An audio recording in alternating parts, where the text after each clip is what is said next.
사람이 살아가면서 자기가 하고 싶은 대로 하며 살아갈 수는 없습니다. 먹고 싶은 것 다 입고 하고 싶은 것 다 할 수가 없으며 내 입이라고 말하지만 함부로 말하면 안 되는 것입니다.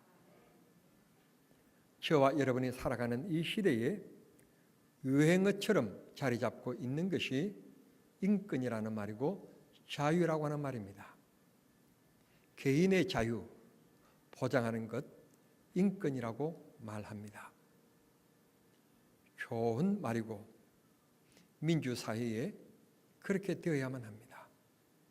그러나 자유와 인권을 보장받기 위해서는 의무라는 것이 동반되어져야만 합니다.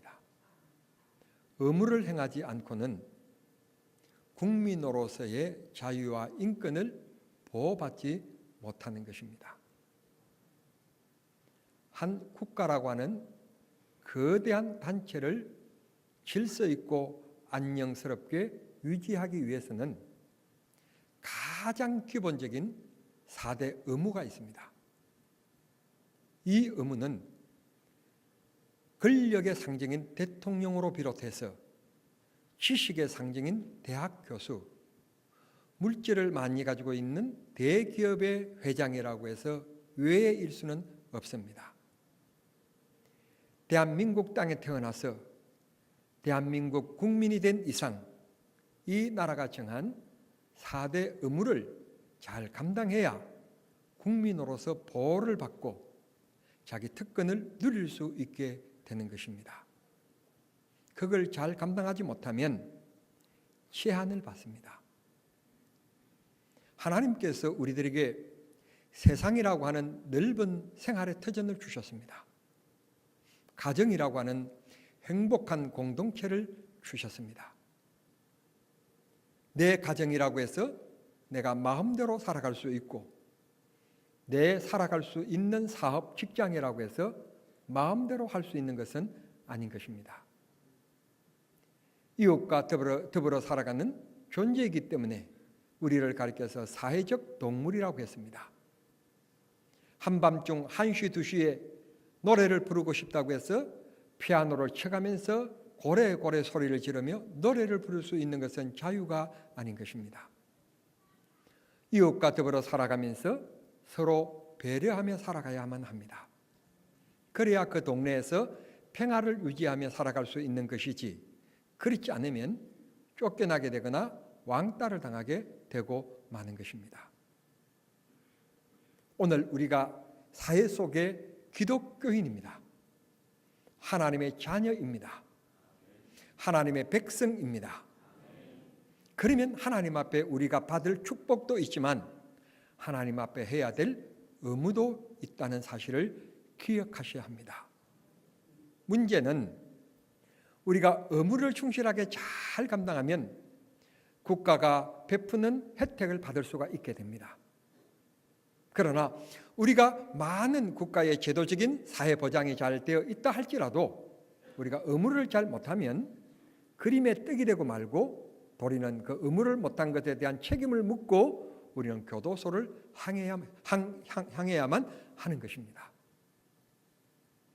하나님께서 예레미야라고 하는 선지자를 하나님께서 부르십니다. 어쩌면 예레미야라고 하는 이 선지자가 살아갔던 그 시대와 오늘 저희들이 살아가고 있는 시대가 어쩌면 이렇게 똑같을까? 아니, 똑같다면 좀 또 반론적인 마음을 가지고 계신 분들이 계실 테니까 어쩌면 그렇게 비슷할까 하는 생각을 가지게 되는 것입니다. 말씀을 아시는 바와 같이 예레미야는 하나님의 종이고 특별히 말씀을 선포하도록 부름을 받은 선지자입니다.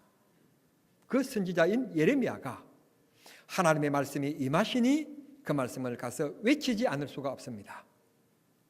이스라엘 백성들이 듣든지 아니 듣든지 외치는 것이 예레미야의 사명인 것입니다. 잘못된 것을 잘못됐다고 말하는 것이 예레미야의 사명이고 잘한 것은 잘한 것이라고 축복하는 것이 예레미야의 사명입니다. 그런데 하나님께서 오늘 예레미야에게 임하실 때는 이스라엘 백성들을 칭찬하고 축복하는 말씀을 주신 것이 아니라 책망하시는 말씀을 주셨습니다. 책망하시는 말씀을 주셨다는 말을 다시 해부해 보면 예레미야가 살아가고 있는 그 시대의 사회 구조가 하나님 중심의 삶이 아니고 하나님이 아닌 다른 것이 하나님의 자리에 앉아 있었다는 얘기입니다. 그건 크게 두 가지입니다.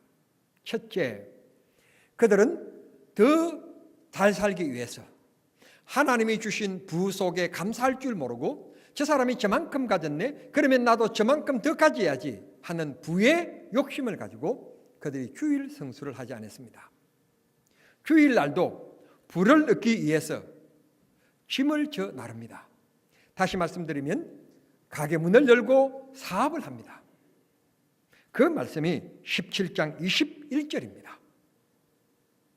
그래서 이스라엘 백성들에게 첫째 날부터 여섯째 날까지는 너희들이 열심히 일하지만 이 안식일은 하나님 앞에 예배하는 날인데 어떻게 하여 이 날까지 너희들이 이렇게 돈을 벌기 위해서 더 잘 살기 위해서 예배를 등진 채 물질을 향하여 너희들이 사느냐, 그러면서 책망하시게 된 것입니다.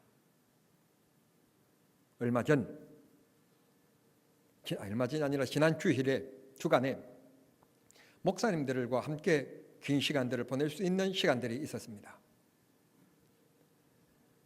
정말 기막힌 얘기를 하셨습니다. 교회 장로님인데 주일날 예배에 참석하시지 않으셨다고 그럽니다. 장로님이 주일 예배 참석하지 않으시니 늘 앉으시는 그 자리에 앉으시는데 강단에 서신 목사님이 가슴이 덜컹했습니다. 무슨 일인가?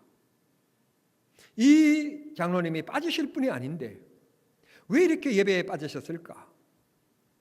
교회에 오시다가 갑자기 교통사고가 났는가? 지난밤에 갑자기 몸이 많이 아프셨는가? 보통 아프셔서는 빠질 분이 아닌데 이런 설교를 하시면서 계속 그 장로님에 대한 생각으로 마음속에 갈등이 계속 있었다고 그럽니다.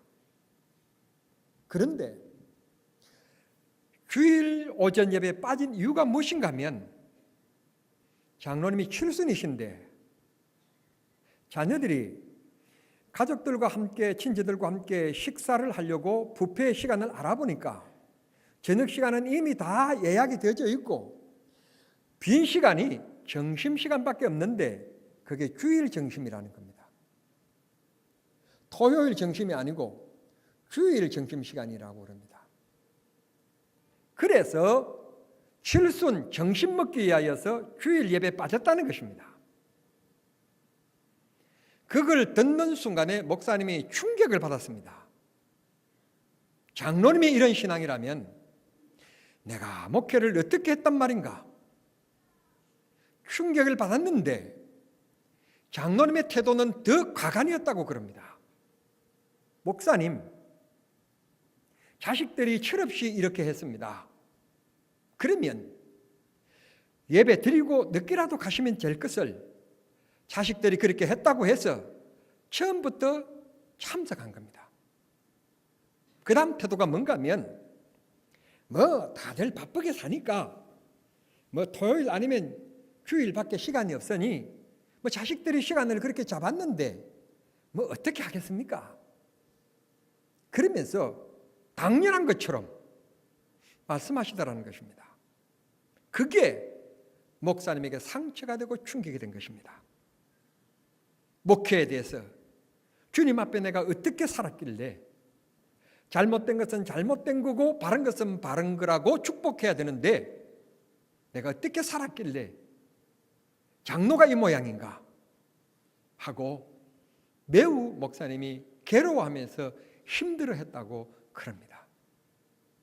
성도 여러분, 오늘 우리가 사회에 발전되어진 이런 문화 속에 살아갑니다.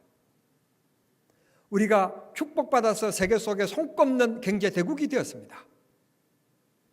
지난 설날 연휴에서도 이 인천공항에 출입국하는 사람들의 숫자가 19만 명을 헤아렸다고 그럽니다. 그러니까 얼마나 잘 사는지 모릅니다. 비행기 표가 없어서 외국을 못 나갔다고 그럽니다. 그럼에도 불구하고 우리는 감사하지 않습니다. 우리가 옛날에 새방에 살았습니다. 연탄을 갈아가며 어렵게 살았습니다. 자다가도 일어나서 연탄분을 갈지 않으면 안 되었습니다. 그런데 이 편안 속에 살아가면서도 오늘 우리는 감사를 잊어버리고 살아갑니다. 더 좋지 못한 것에 대해서, 남이 가진 것을 더 가지지 못한 것에 대한 불평을 가지고 살아가는 우리들입니다. 예레미야는 이런 이들을 향하여서 책망합니다. 그게 하나님 백성들의 생활이 아니라고. 그건 세상 중심의 사람들의 생활이지 성도의 생활이 아니라고 그렇게 책망하는 것입니다. 사람들은 언제나 듣기 좋은 소리를 좋아합니다.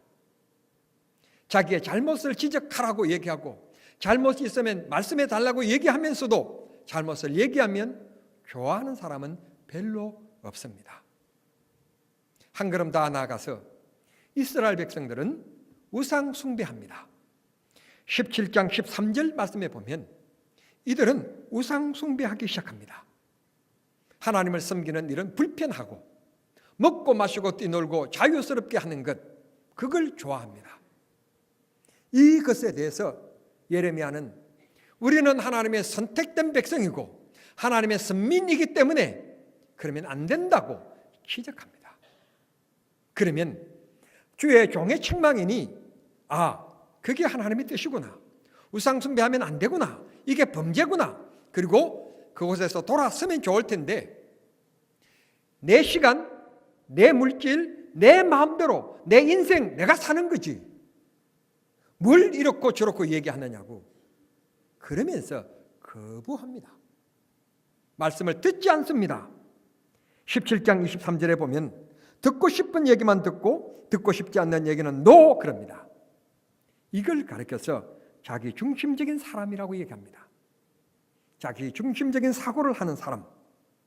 주님 중심의 사람이 신앙의 사람인데 주님 중심의 신앙이 아니라, 생각이 아니고 사고가 아니라 자기 중심적인 생각을 하는 사람은 우상 숭배자입니다. 자기라고 하는 우상을 섬기는 자인 것입니다. 오늘 이것을 이스라엘 백성들은 깨달지 못합니다. 사랑하는 성도 여러분, 혹시 이런 경험이 있으십니까? 한참 사춘기를 지나고 있는 어린 아이들이 부모의 말씀을 듣지 않습니다.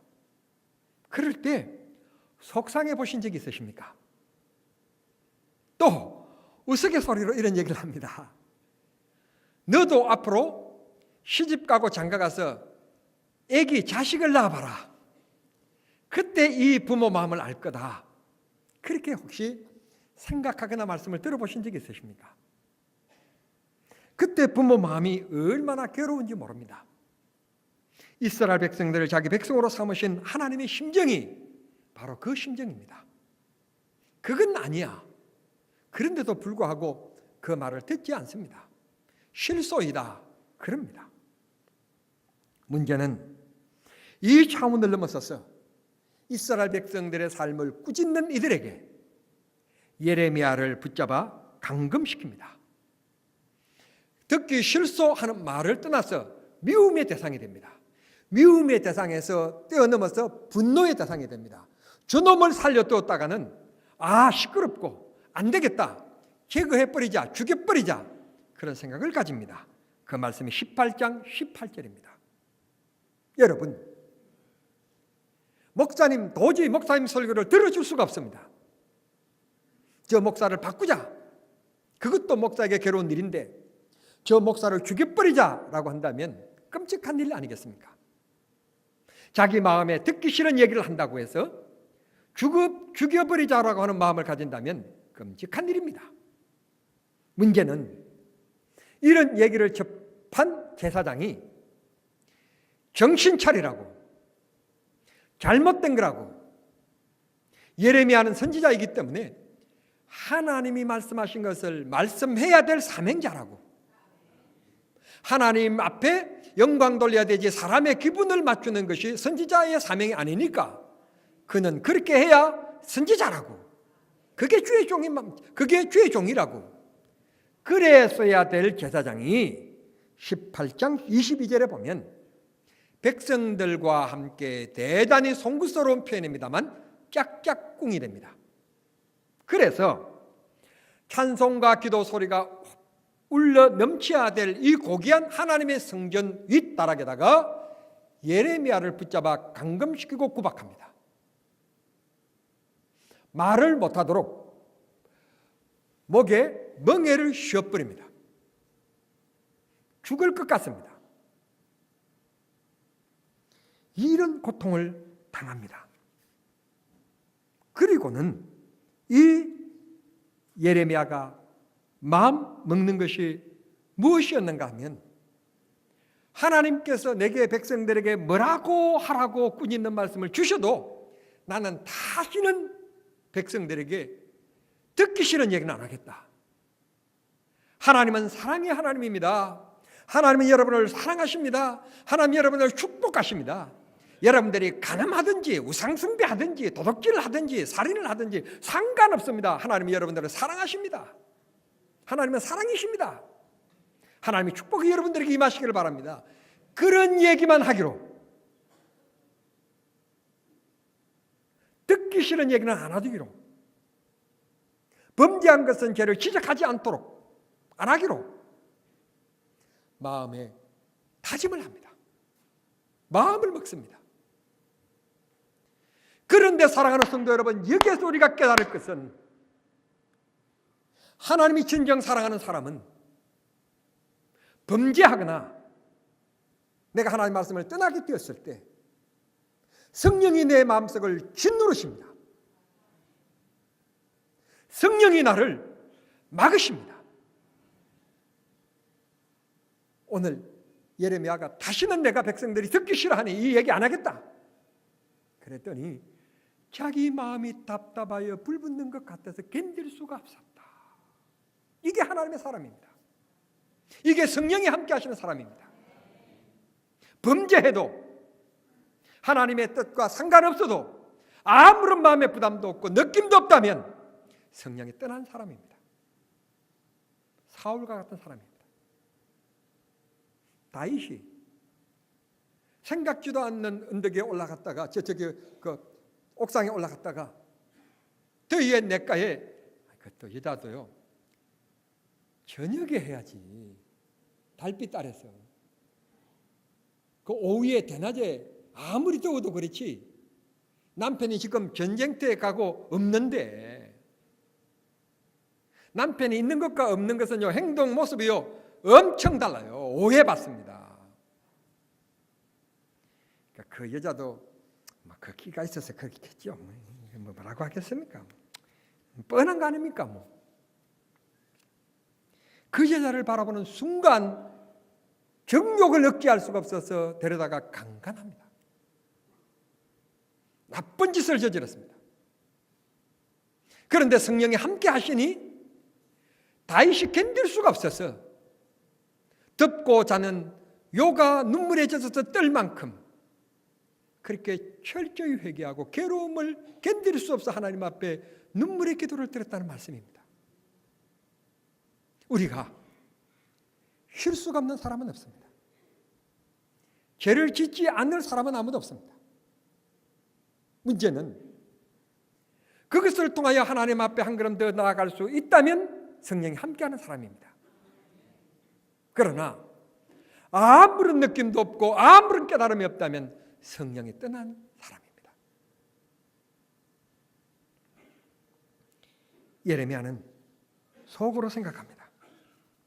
내가 이제는 침묵하리라. 아무 말 하지 않으리라. 듣기 좋은 말만 하리라. 성도 여러분 바쁘십니까? 바쁘시면 바쁜 대로 살아야지요. 그러나 시간 나면 그때는 교회 오십시오. 주일 성수 꼭 하라고 말하지 않겠습니다. 시간 나면 교회 오세요. 지금 그래요. 지금은 집도 사고 좋은 차도 사야 하고 그럼 젊은 날에 여행도 해야지요. 늙어봐야 여러분 힘들어서 여행도 못합니다. 그러니까 지금은 재미있게 사세요. 그러나 늙고 병들고 그럴 때 돈은 있는데 쓸 곳이 없을 때 그때 11조 하세요. 일상에 여러분 이렇게 주님께로부터 억눌린 생활 하지 마시고 기분대로 사세요. 마음대로 사세요. 겸손, 나중에 늙어지면 겸손하게 됩니다. 지금은 여러분 젊은데 여러분 혈기 있게 힘차게 살아야지요. 여러분 그렇게 말한다면 여러분도 편하고 설교하는 저도 편할 겁니다. 오늘 예레미야가 이제는부터는 그렇게 해야 되겠다. 그런 마음을 먹는 순간 마음이 불붙는 것 같아서 답답하여 견딜 수가 없었다. 혹 직장에서 혹 가정에서 아니 그렇게 넓게 잡지 말고 교회에서 여전도의 일을 하고 남전도의 일을 하다가 믿음 있다고 말하는 내가 믿음 없는 사람이 뭐라고 하는 말 한마디 때문에 내가 다시는 여전도에 임은 안 하겠다. 내가 다시는 주의 일 안 할 거다. 꽃꽂이 이거 내가 돈 들여서 시간 들여서 이렇게 열심히 잘 해두었더니 뭐 이러느니 저러느니 뭐 꽃꽂이가 뭐 성의가 없이 보이느니 어쩌느니 얘기하는 것 다시는 내가 성전에 꽃꽂이 안 할 거다. 성가대 내가 아침부터 나와서 몸이 이렇게 감기로 이렇게 힘든데도 불구하고 주어진 직분이기 때문에 이렇게 연습하고 찬양한 다음에 점심 먹고 또 오후 5시까지 남아서 연습하고 온전히 주일 하루 좀 쉴 수 있는 시간도 없이 온전히 주님 앞에 시간 들여서 이 헌신하여 하는데 하는 얘기가 오늘 찬송이 그 모양이야. 또 하다 보면 옆에 사람이 좋은 음을 바로 잡을 수도 있고 어떨 때는 음을 그렇게 안 잡힐 수도 있는데 옆에 사람이 툭 치면서 그렇게 해가지고 성가대 하겠어? 아이고. 그 말 한마디에 내가 다시는 강단에서 이런 표현 안 쓰면 안 되는데 한국말 편으로 얘기할게요. 내 눈에 흙이 들어가기 전까지는 성가대 다시는 안 하리라. 생각하고 계신 분 안 계십니까? 내가 장로의 일 안 할 거다. 여전도의 일 안 할 거다. 교회 차 봉사, 내가 무슨 뭐 유급 그것도 아니고 순전히 내가 시간 내서 봉사하는데 빨리 왔느니 늦게 왔느니 어쩌느니 저쩌느니 난 세상에 이런 봉사하면서 욕 듣는 일이 어디냐. 다시는 교회 내가 봉사 안 할 거다. 마음 먹고 계신 분 안 계십니까? 구역장 내 시간 들여서 심지어는 내가 돈 들여서 그렇게 얘기하는데 이러느니 저러니 다시는 내가 구역 안 할 거다. 내가 그 구역장님하고는 안 할 거다. 혹시 그렇게 상처받아서 다시는 주의 일 안 하리라고 생각하고 계신 분 안 계십니까? 여러분의 마음속에 억누르신 성령의 깨달음이 있기를 바랍니다. 그런 깨달음이 없고 이야 안 하니까 이렇게 자유스럽구나. 이렇게 안 하니까 너무 좋구나. 이야 장로 너무너무 힘들고 어려웠는데 조기 은퇴하고 나니까 이렇게 쉬운 장로가 아니니까 이렇게 자유롭구나 생각하신다면 성령이 떠난 마음입니다. 오늘 예레미야는 내가 안 하리라 생각했더니 마음이 불붙는 것 같고 답답하여 견딜 수가 없다. 하나님이 함께하는 사람이 이렇습니다. 성도 여러분, 여러분은 하나님이 함께하시는 사람입니까? 아니면 하나님이 함께하지 않는 사람입니까?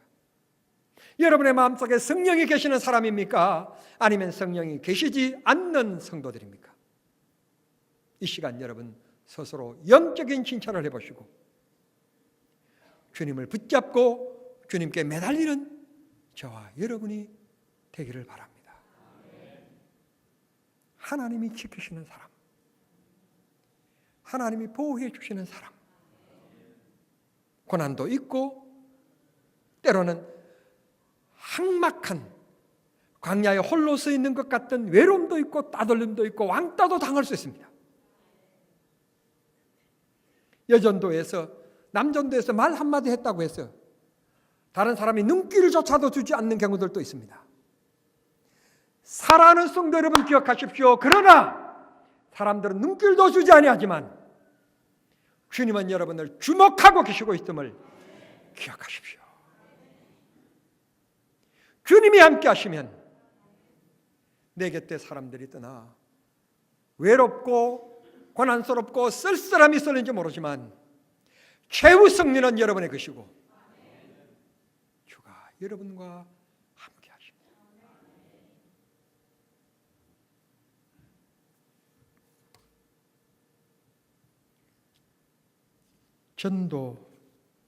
전도하다가 보면 이런 얘기를 듣는 경우들이 있습니다. 나도 우리 엄마 손 붙잡고 교회 다닌 이런 얘기들을 막 들어놓습니다. 지금은 교회를 안 다닙니다. 옛날 자기도 집사였다고 이렇게 말하시는 분들도 계십니다. 지금은 교회 안 다닙니다. 한때는 주일학교 교사로 성가대로 내가 열심히 그렇게 봉사했다고 말하는 분들이 계십니다. 지금은 교회를 안 다니십니다. 이유를 물어보면 다 상처받았다는 것입니다. 다 당신이 최고라는 말을 못 들어서 상처받고 섭섭했다는 겁니다.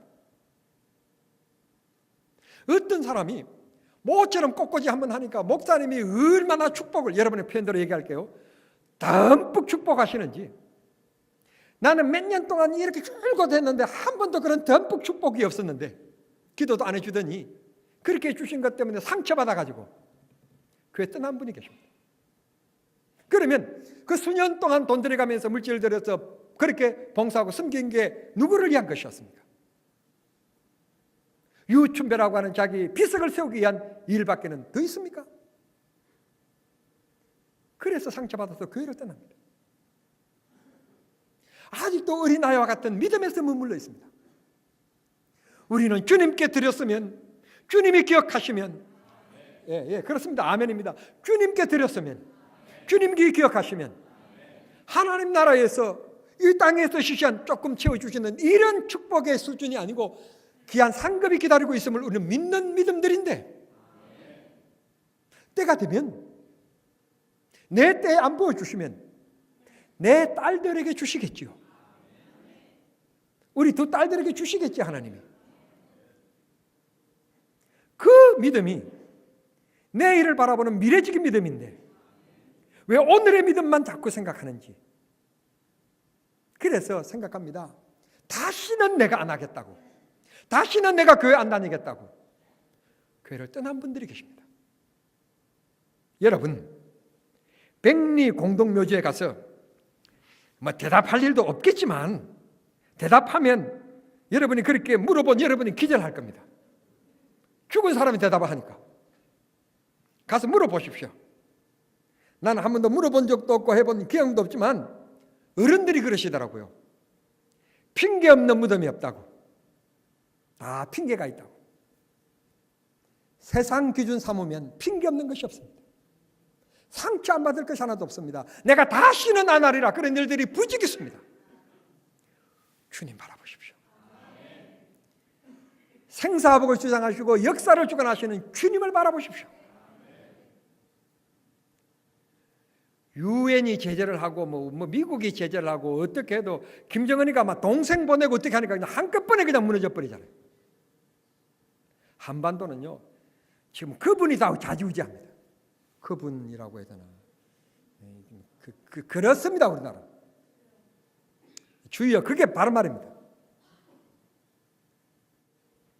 지금 우리가 여당 야당 나누어져 있는데 그런 곳에 우리가 정신 팔릴 게 아니라 기독교인들이 정신을 똑바로 차려야 될 것은 헌법 개정에 있어서 대통령 중임제고 4년제고 그런 게 우리의 지금 관심을 가질 것이 아니라 헌법 개정에서 동성에 대한 문제, 이 문제를 교묘하게 빼고, 이런 문제를 교묘하게 빼고 종교 자유에 대한 교묘한 문제를 지금 하고 기독교를 무너뜨리려고 하는 이 발상들인데 우리가 정말 정신 차리지 않으면 안 돼요. 우리 시대야 지나간다니까. 문제는 다음 후대들이 유춘배, 기성세대 그때 그 사람이 무슨 일을 했느냐? 왜 그때 큰 소리를 못 냈느냐? 주의 종이 맞느냐? 예레미야는 그렇게 목숨을 바치고 일했는데 라고 말할 거란 말씀입니다. 우리 모두 정말 정신 차리고 여러 가지 내 기분을 흔드는 일들, 내가 다시는 안 하리라 하는 일들, 전도하다 보면 여러 가지 아무리 전에도 전도도 안 되고 그들이 던진 질문에 상처를 받고 하는 것 때문에 내가 다시는 전도하지 않으리라고 생각하신 여러분, 힘내십시오. 우리에게는 주님이 계시고 주님만이 능력이시고 주님만이 해결자이십니다. 주께서 우리 모두에게 복 주시는 은혜가 있기를 바랍니다. 설교 원고도 없는 얘기고 시간도 많이 간 얘기인데, 시간이 많이 갔는데 이 마지막 때에 정말 우리가 믿음의 중심시키지 않으면 안 됩니다. 그리고 자가 진단법을 가져야 됩니다. 주님이 함께 하시는 심정인지 아닌지 영적으로 민감하게 사는 저와 여러분이 되어야 될 줄 믿습니다. 기도하겠습니다. 사랑하신 하나님 우리 아버지, 우리를 사랑하시기 때문에 오늘 이 말씀을 주신 줄 믿습니다. 우리 모두가 성령이 인도하심을 받고 성령의 깨우침을 주시는 은혜대로 바르고 순결하게 살아가는 저희들이 되게 해 주시옵소서. 예수님의 이름으로 기도하옵나이다.